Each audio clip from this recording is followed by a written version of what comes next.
Thanks for tuning in to the Trap House Podcast. Now a quick word about our sponsors. We have Duke Traps. Check out duketraps.com. Duke manufactures over 40 different models of K-traps, coil spring traps, long spring traps, and body grip style traps. Also, my personal favorite, they have the Duke dog proofs. They come powder coated, perfect on the line. Check out duketraps.com and you won't be disappointed. We have J3 Outdoors, maker of the Hags Bracket, all American made products. Check out their website, j3o.com, and you will not be disappointed. They have everything from your bait holders, your spring clips, your tail hooks, the universal locks, the list goes on. Especially if you're a water trapper, you want to check this website out. That's j3o.com. We also have Top Lot Stretcher Company with us. Check out their website at toplotstretcherco.com. Top Lot Stretcher Company handles all your wooden stretcher needs, along with pelt handling supplies and trapping supplies. Check out their website at toplotstretcherco.com. And representing all the girls in the trapping world, we have Trapping Girl Inc. with us. Check out their website, trappinggirlinc.com. They have awesome apparel for the females. There's also kids apparel, lures and baits, things you could use out in the field. Check out their website, trappinggirlinc.com. And there's only one true way to start out the trap line in the morning, and that's with a nice hot cup of coffee from traplinecoffee.com. Check out their numerous collections. They have Trapline Blend, a Kodiak Blend, and my favorite, a Cherry Red Blend, all available at traplinecoffee.com. Also, be sure to check out Weeby Knives. That's weebyknives.com. They have skinning knives, fleshing knives, all your fur handling tools. Check out weebyknives.com. Need a place to sell your fur? Check out Groenewald Fur and Wool Company. They're the largest and most experienced direct receiver of wild fur with over 50 plus years of experience. Their website is gfwco.com. And last but not least, Hoosier Trapper Supply. Check out our website, HoosierTrapperSupply.com, home of the Top Dog Predator Bait and Jet Fuel Predator Lure. We got all your trapping needs, trapping scents and baits, deer scent, and apparel. Check out HoosierTrapperSupply.com.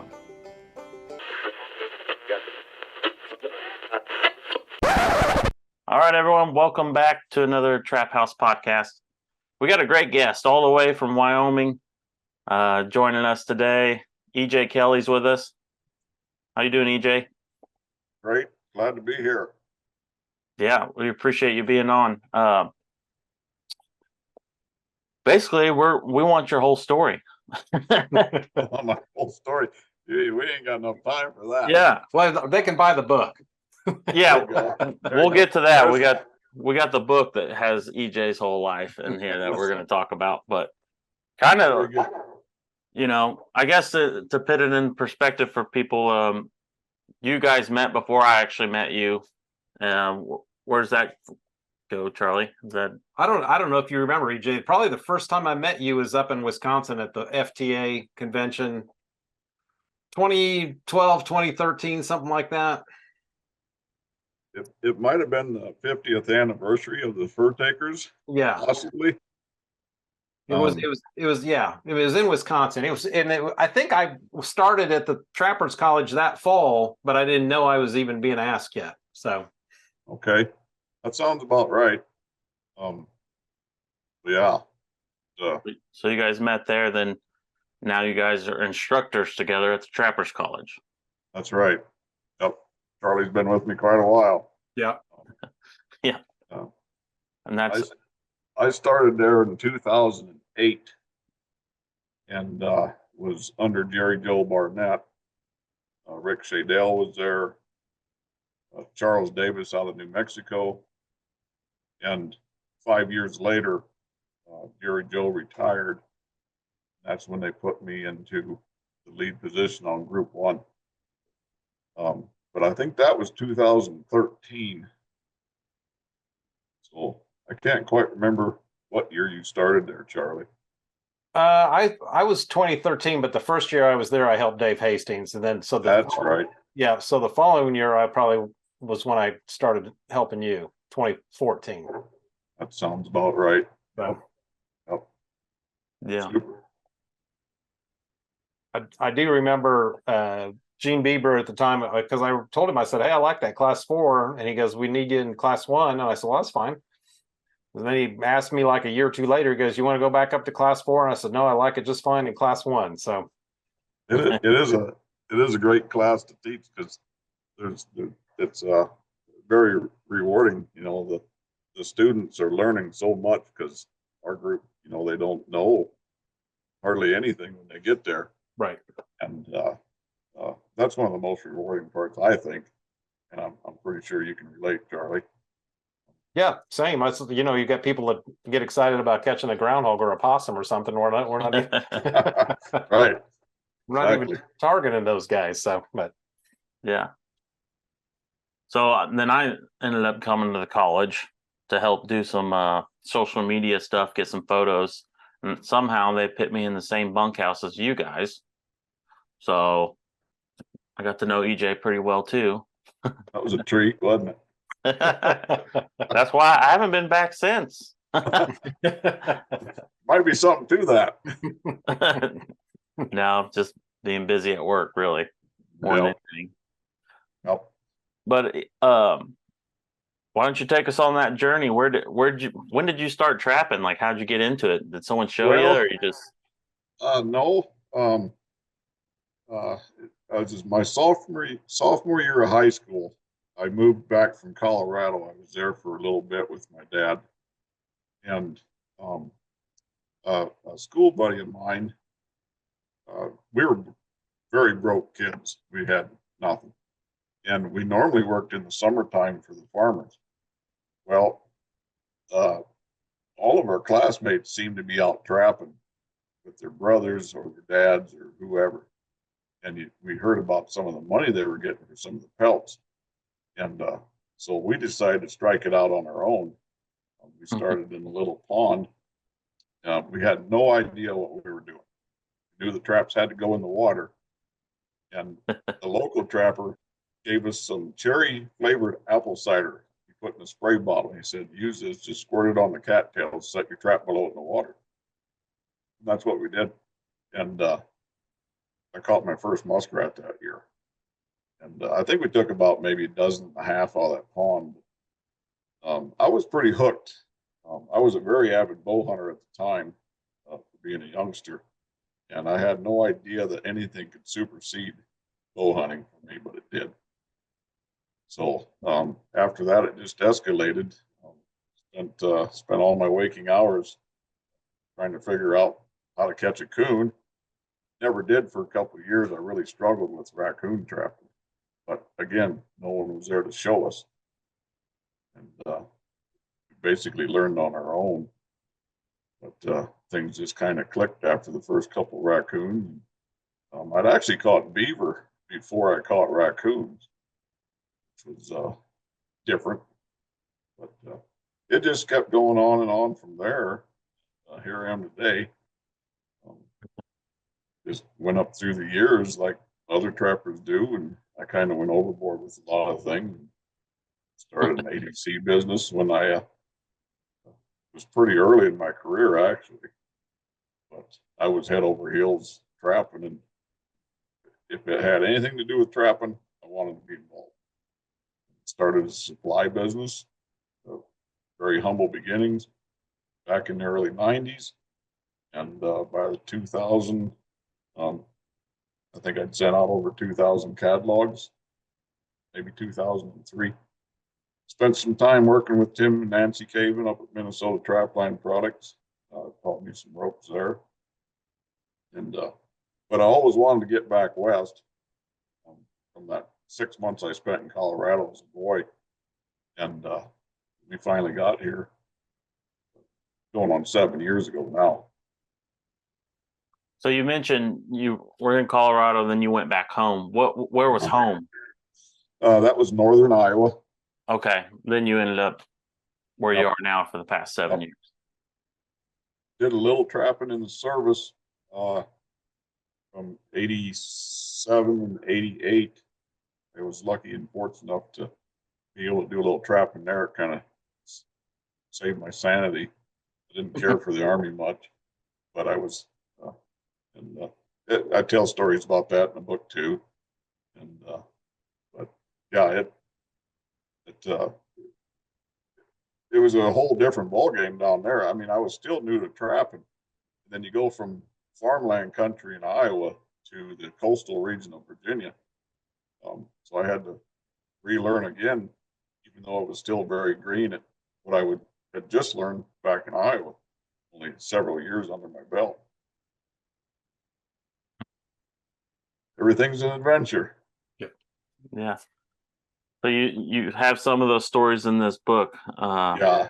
Moving on, looking at the back 40. How long has this been out? Is this brand new? We got it printed in May this year. Okay. Well, it's just out. What it really consists of is years ago when Dave Hastings was editor of the Fur Taker, he says, you've got kind of a unique story going on there about your life and everything. And he says, have you ever thought about writing? I said, no, I haven't. And it kind of left right there. Well, a few years went past, and then he became president, and Eric Arnold was the editor and still is, of course. And I approached Eric and I said, I'd kind of like to write about this. Ever since we moved, and that's why I call it Moving On. And it's the articles I wrote in the Fur Taker and compiled them into a book. So some of the guys have followed it from start to beginning, but we're always getting new members and they come in late, and so that's why we put it into a book. It was 3 years of writing articles, and it took me 3 years to cover the 40 years of my life as a trapper. That's basically what it boils down to.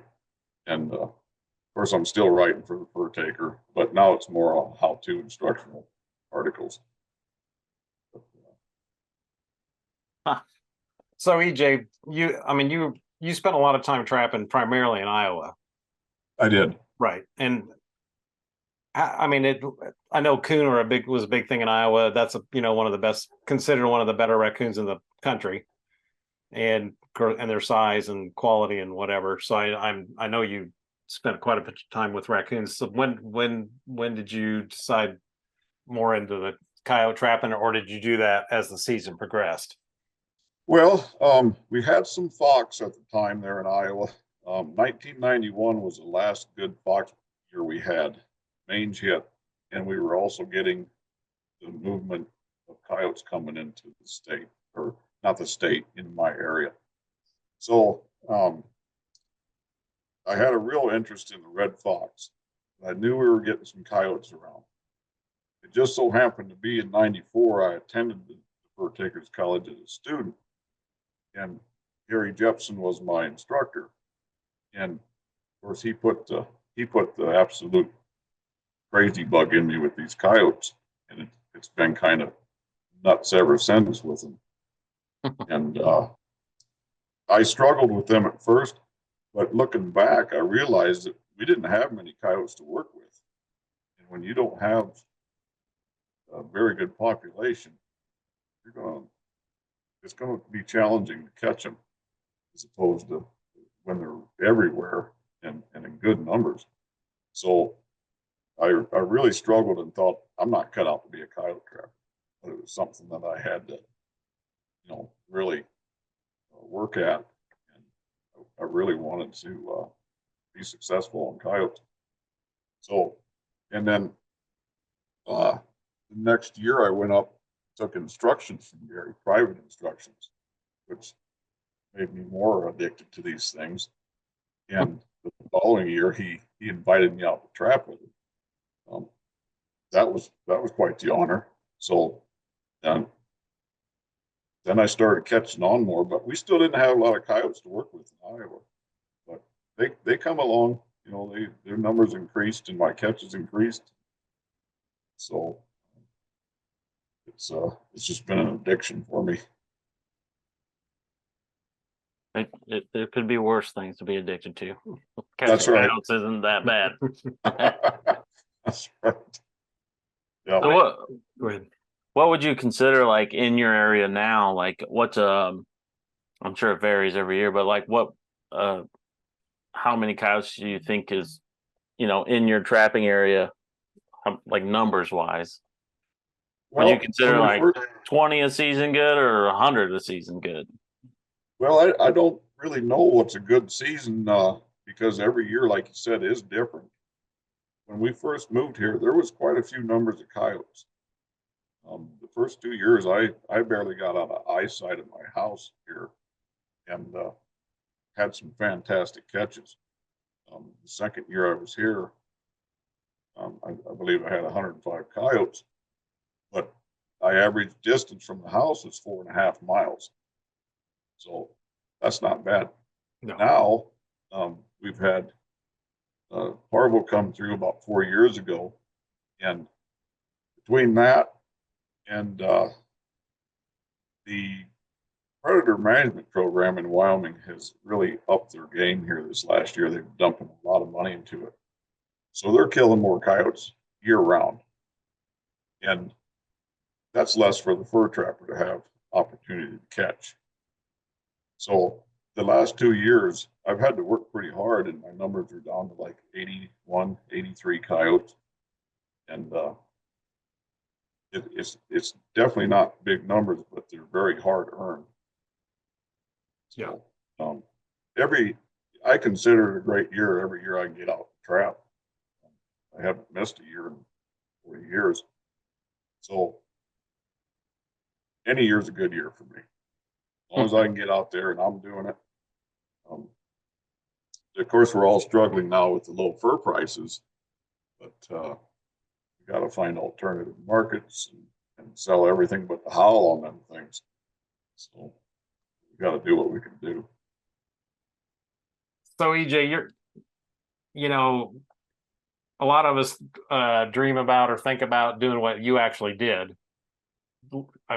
Just literally picking up and moving to your dream state, and why, and I think a lot of people that trap or hunt would consider Wyoming a dream state, so how'd that all come about?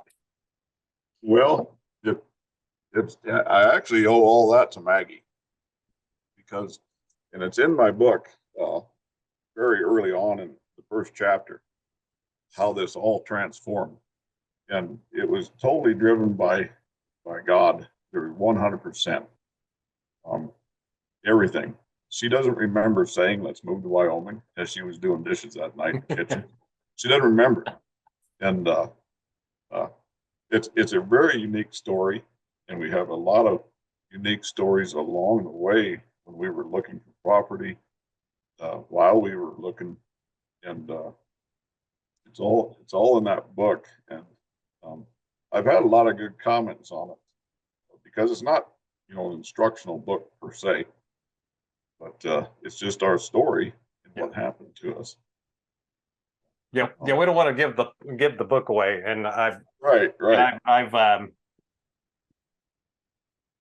those chapters that you're referring to. So yeah, it's a good story, and how things lined up for you, So yeah. Nope. Now I want a signed copy. Okay. That's one that I got a collection of trapping books, so you gotta get this one too. I'll be glad to do that, Justin.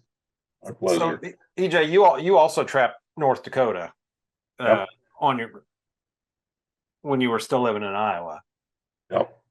I trapped Wyoming also when I was living in Iowa. Anytime I could get west for any reason, especially when it involved trapping. But yeah, I enjoyed trapping North Dakota. Like I said, I trapped with Gary on numerous occasions. Then I said, it's time to put on my big boy pants and do it on my own. So one summer I come up and we went looking in some country that I planned on trapping. I trapped that for many years. It was beautiful country, beautiful coyotes, along with fox and coons and skunks. And I haven't been there since we've moved, because now October is filled with filling the freezer for our meat. In fact, Sunday I dropped a big cow elk, and I'm just started butchering her today, and we'll be finishing up with her tomorrow. And we also have an antelope. We'll have, I believe, 4 deer tags to fill here later on. So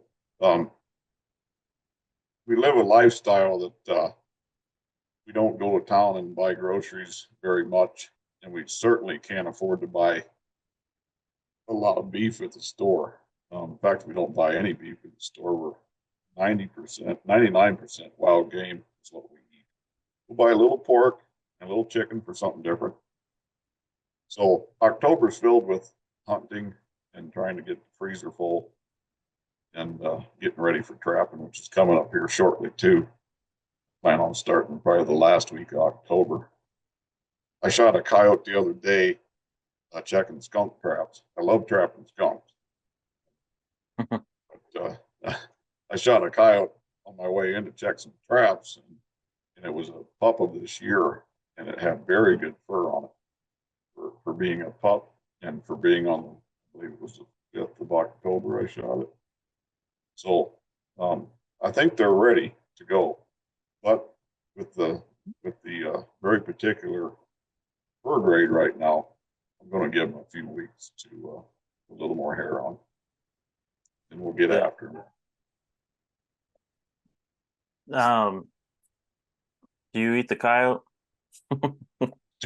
No, no. Oh, you're trying to stock the freezer. I didn't know. Well, elk tastes a lot better than coyote. I believe it. Occasionally you'll see somebody on some YouTube channel or whatever that's eating a coyote, and it's like, there is no way. And I'm generally pretty much on board with trying stuff, but I've skinned so many nasty coyotes that it's like, there is no way I'm trying that. Yeah, I think I'd eat the bark off of a tree before I'd eat a coyote. Yeah. I think so too. So EJ, tell us about the skunk trapping. Are you having some success? Our numbers are way down here, but I didn't see many roadkill this summer either, which I kind of had an idea they were going to be down, and so I pulled the skunk traps. It's just not panning out. I run 10 traps a week, and they're all in my honey hole spots that I always catch numerous skunks there. What should have been about 20 skunks in a week was 5. So not worth it to do that. I think where I really started to enjoy skunks is I did duck restoration for the Fish and Wildlife Service for 2 years in northern Iowa, and then I did another 2-year project for Max McGraw Wildlife Foundation up in northern North Dakota. Of course, we all know the skunks are devastating on duck nest, duck eggs. So I learned how to trap them in a lot of different ways, and I learned a lot about the skunk. And I just really enjoy trapping them. They're easy to skin, they're easy to put up. Of course, the essence is a lot of value, as we know. And my coyote will eat the carcasses. I mean, nothing goes to waste on a skunk for me. I sell the skulls, of course, the pelt. I guess the guts go to waste. I don't utilize the guts on a skunk. But other than that, everything gets utilized. Yeah. I do have a coyote for urine collection. I started that out.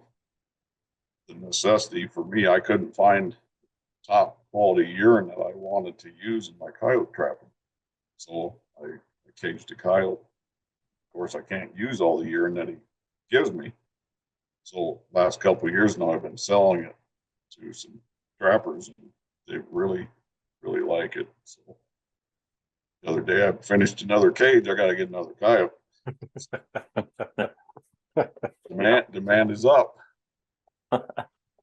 What's the bobcat population like in your area? Very low. Yeah. Low. We've had a rabbit crash. We've had hemorrhagic disease come through our cottontails. It just wiped them off the face of the earth. for like 2 years, we couldn't find a cottontail. You could mark it on the calendar, saw one. And the bobcat numbers have just plummeted. So last year I connected with 3 cats. I've seen 5 sets of tracks all winter. Connected on 3 of them. They're very good cats. So we don't have many, but we sure have a good quality cat here. Right. And that kind of saved my bacon last year as far as income, the fur trapping. Yeah. What would you say an average cat goes for out there? I mean, with the given market today, and obviously this fluctuates, but last year I heard a lot of 400 to 500, 550 range. Mine averaged just dollars under 600. So I was very pleased with that. yeah. I don't think they're going to be that well this year. Yeah, I don't know. Plan. A lot of it is, it might be too early to say too. I don't know, but is that what you're hearing, EJ? Yeah, everything's the bobcat market's softened up a little bit, but they said that last year too at the beginning of season, Right. and it really escalated. The thing about those good quality cats like you have, there's not that many in the scheme of things. I mean, no, so I mean, we look at a fair amount of cats in the east, or the considered an eastern type cat, which there's always quite a few of those. In nothing like raccoons or anything, but that really high end quality bobcat, I mean, there's not that super many of them. So right, Right. And I know our quality isn't the same as say down in Utah and things like that. They have some amazing cats down that country, Nevada, and parts of Idaho. Yeah. But we've got a really good cat here. Yeah. You don't get too many dinks. They're all pretty fair cats. Probably takes a pretty good hardy animal to get through those winters out there. Yeah, that's the funny thing. I live in an area where it's very arid right here on the right out on the foothills of the Beartooth Mountain, and you'll have a lot of snow up in the mountain, and you'll come down to our level, and it seems like a lot of the rain or snow will miss us. I mean, we get cold. We've been down to I think 40 below here, but we don't get the precipitation and the extreme weather fluctuations that I used to have to deal with in northern Iowa. So that helps my calls out a lot too. But it can be different. If you go down to Coyote, which is 40 miles away, they get more snow and wind than we get here. Yeah, it's interesting. What elevation yet? We're at about 5,000 feet here at the house. Okay. So would that be considered like, I mean, I know that sagebrush, is that like a high desert then? Yes. Okay. Yep. We're high desert here. A couple miles away, you're at the base of the mountains, and she goes up from there. Yeah. And it's nice below us, a few hundred feet or so, is farm ground along the Clarks Fork River. So we have a really diverse ecosystem here.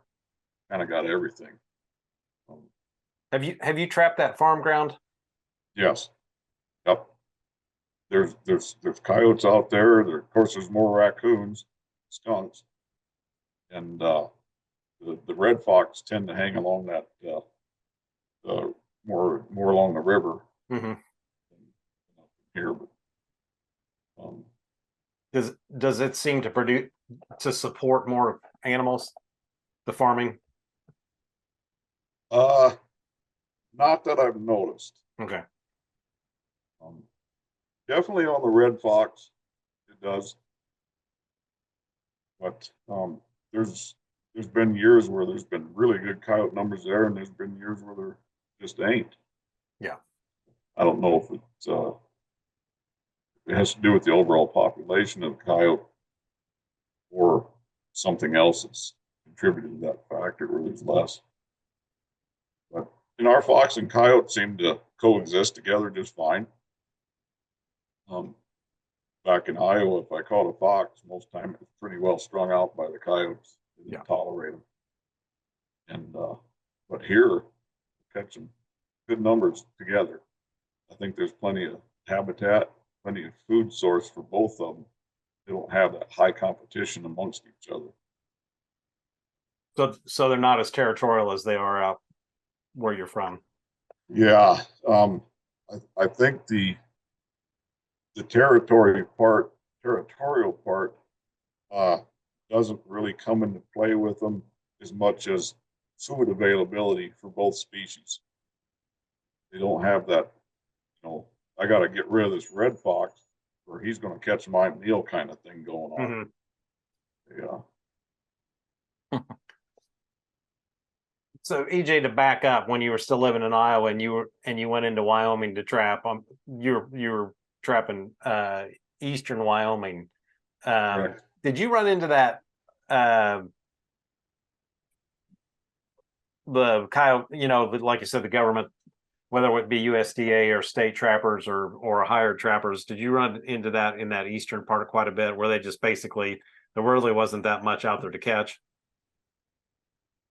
I did. It's kind of funny. I got to become friends with, at the time, the USDA trapper there. A heck of a good hand. He killed 600 to 800 coyotes a year by himself. I mean, he did everything. He trapped, snared, called, denned, flew, everything. And we would go out there and we'd be setting traps, and it seemed like we should be catching more than this. And in hindsight, we were doing pretty good, actually. Sometimes we'd hit there on a warm spell, or for whatever reason, coyote activity wasn't at its peak. So, but looking back, we did pretty fair for a guy in that county that was killing that many coyotes. Right. We ran into that in New Mexico when we were down there, and I think we went 5 different times, and we were actually in 5 different parts of the state. We ran into that pressure, that year-round pressure, whether they were aerial shooting them or trapping, whatever was necessary. That it was just a lot of pressure on those coyotes, so. Yeah, the ones that survived, they ain't no dummies. That's for sure. No. And they've had predator control programs here in the West since, oh boy, way back in almost probably 90 years now. Yeah. Or even further. And what you have is a coyote that has been, there's a paranoia that is bred into this population of coyotes. It's just naturally there. They're persecuted 12 months out of the year here in other parts of the western states. Like you said, whether from any angle, whether it be trapping, snaring, calling, and then you throw in the recreational hunters, right, callers, trappers, on top of the government, and you've got a recipe for, you'll never have high numbers. nothing that's going to be record book stuff, and you always have coyotes that are a bit spooky, it seems. Where you catch one back in the Midwest, you can count on some more showing up. Around here, usually you can count on them looking out of the place for a while. Yeah. So it's a little more challenging out here, to me anyway. Yeah, I guess the first time that I went out west was years ago. I went to Kansas, and they had just basically manged out there, so there wasn't, they had to rebuild. You had mentioned parvo earlier, and we had parvo go through here. That's probably been, I don't know, 20 years ago at this point. And there was no coyotes. It was just wiped them. And, anybody that has a dog, you've always vaccinate for parvo, because if they get it kills them. There's not much survival on that. So yeah, coyotes get it, it's devastating. And it probably took a full year or so for them to actually start coming back, so, but they did fill in and we got, they came back fine, but that was devastating on them. But, Yeah, it's taken a substantial amount of time here to get back to normal. And I don't know if it will be with the government stepping up their predator control program. They're dumping millions into it. yeah. So what, I don't know if you have this in your book or not, but can you tell us one of your favorite like times out on the line? Is there a day that stuck out or like, man, this is a great day, got this, and this, and I wasn't expecting that, and it was just a cool outdoor experience? There's one, and it's in the book. I was in eastern Wyoming. I took off after the Iowa season got over in January. All was ended January 31st. And so I packed up, took off for Wyoming for the month. Wasn't any snow on the ground. But the night before I got there, it dumped a foot. And the wind blew with it too, of course. So I spent a month there, but only got out of the trailer to trap for 11 days out of that. One of them days, I was setting traps where I could, not where they really should be. And it came time to check those few traps I had out. And I had 3 big tom bobcats that day. Wow. And 1 coyote. So at the time, it was a $940 day for me. Cats brought $300 a piece. And this has been 21 years ago. It was in 2002 I did that. So that kind of sticks with my memory a little bit. Yeah, that's a great stand out. Yeah. No. You said how many traps did you have out? Probably checking like 30 traps. Yeah. It wasn't a lot. And I honestly thought I wouldn't have anything because I was using a lot of eye appeal because the traps weren't on location where they should have been because of the snow is where I could put them in at. So I was using a lot of eye appeal. The cats sure liked it. That's great. I don't think the cats don't get the pressure on them like coyotes do. I mean, the cats they're under the radar a little bit. It seems to, but then when that price is up like they are, there's a lot of guys go down to the hardware store and buying traps because they're going to catch a cat. Yeah, and as we know, they're not real hard to catch, so they can get hammered on pretty good, especially out here where you've got a decent. I know a lot of ranchers, they used to go trap cats because I mean it was better money than ranching. Right. So I don't know if it is nowadays.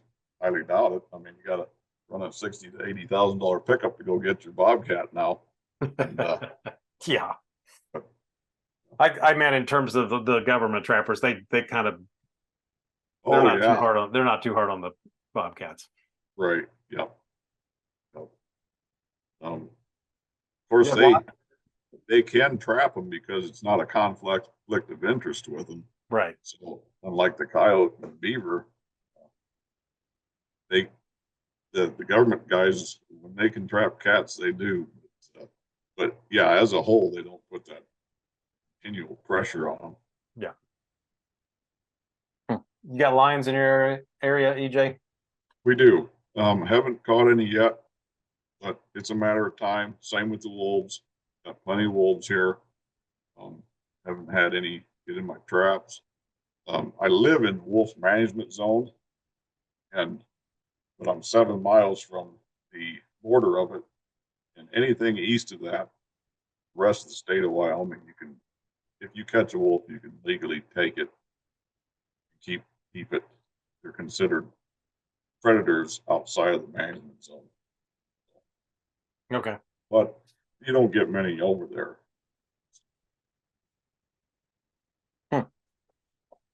Yeah.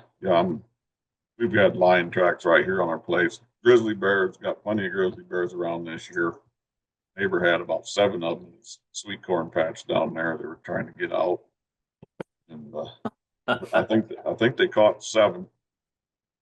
3 were across the river, but yeah, there's a lot of things around here that'll eat you. So it's always interesting when you're out. You're always watching your back and listening for every sound. And, carrying a very large revolver across my chest until about Thanksgiving or after. So that the grizzlies were in the sweet corn and they actually caught them and removed them out of there then? Yeah. Okay. Yes. The state come in to do that, or? Yeah, the Wyoming Game and Fish, they have bear trappers. That's their job. Okay. I talked to one and he says it's going to be a very busy fall. The way things are shaping up. So, and they transport them into Yellowstone then, or what do they do with them? I don't know where they take them. I know if they catch them in other parts of the state, they bring them up and basically dump them in our backyard up here in the Beartooth. And but yeah, it's I don't know. I think they have locations that they take them to. Yeah. Depending on where they catch them, dictates where they drop them off at. So does Wyoming have a grizzly season? No, but it sounds like our senator, she's really trying to get them on delisted. In fact, the Wyoming State Trappers is co-sponsoring an outdoor organization. We've got some billboards up, or they have billboards up with other organizations on it that are co-sponsoring in support of getting delisted. There's just too many. There's too many human grizzly conflicts, and I know all the bear lovers will argue with us that there ain't enough yet, but they usually don't live around them or have to deal with them. And so yeah, she's working on it along with a lot of other organizations. But I'm not holding my breath. Yeah, that's a. I mean, yeah, here in the East, they're, they fight over black bear seasons, and where black bears are basically almost raccoon numbers, and they're just, so grizzlies are, that I'm sure that's going to be a very contentious issue. Yeah, exactly. Sustainable harvest and provide good income for the state of Wyoming as well. But that would be on the consumptive side and not on the the no season side, obviously. But right, exactly.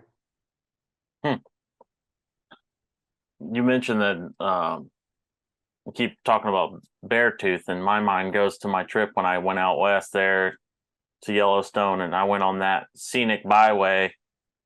I think it's called Beartooth Pass. Is that it? Yep, and it's Beartooth All-American Highway. Yeah, anyone listening, if you are out there, just go drive that, because it, just like you were talking about all the different elevations, you'll start at the bottom, the next thing you know, you're at the top, and there's people snowboarding up there, and you're going to see so much beautiful terrain. Like it's an amazing journey there. We've had a lot of people comment that they prefer that drive over Yellowstone. Yeah, I could see why. Yeah. I read somewhere online it's definitely in like the top 5 best scenic drives in the country. Yeah. Probably in the world. I don't even know, but yeah. It's it connects with a highway called Chief Joseph Highway. Yep. And took that too. It's just a loop. It's like 17 miles south of us. We get on it, and it takes us up behind her. Basically, in our front yard is. We take all our guests there, all our family members that come out. It's just a gorgeous drive any time of year. Yeah. Cool. Yep, lots to see. We landed in a beautiful spot here. Never a moment of regret, and just loving life and living the dream. You are. I mean, it's like I said, you're doing what lots of trappers dream of doing that never pull the trigger on it. They just, Oh, life keeps them where they're at, or whatever. But it's